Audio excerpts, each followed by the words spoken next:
कसा बांधलात? वर गेलं तर हवा, खाली गेलं तर पाणी, शत्रूवर जाऊ शकत नाही, एवढा सुंदर बांधला. आणि दुसऱ्या दिवशी एक घटना घडली. हिरकणी नावाची स्त्री कडा उतरून खाली आली आपल्या तान्या बाळासाठी. खबर महाराजांना कळली. महाराजांचं राजकारण बघा बरं का. महाराजांनी त्या हिरकणीला बोलावणं धाडलं आणि हिरकणीचा सत्कार हिरोजी इंदलकरांच्या हस्ते केला. आणि महाराज इंदलकरांना म्हणतात, इंदलकर तुम्ही मनाला होतात, वर गेलं तर हवा, खाली गेलं तर पाणी, शत्रूवर जाऊ शकत नाही, मग हिरकणी खाली गेली कशी?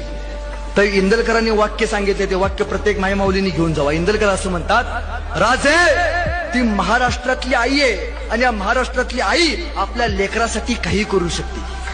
कसा बांधलात? वर गेलं तर हवा, खाली गेलं तर पाणी, शत्रूवर जाऊ शकत नाही, एवढा सुंदर बांधला. आणि दुसऱ्या दिवशी एक घटना घडली. हिरकणी नावाची स्त्री कडा उतरून खाली आली आपल्या तान्या बाळासाठी. खबर महाराजांना कळली. महाराजांचं राजकारण बघा बरं का. महाराजांनी त्या हिरकणीला बोलावणं धाडलं आणि हिरकणीचा सत्कार हिरोजी इंदलकरांच्या हस्ते केला.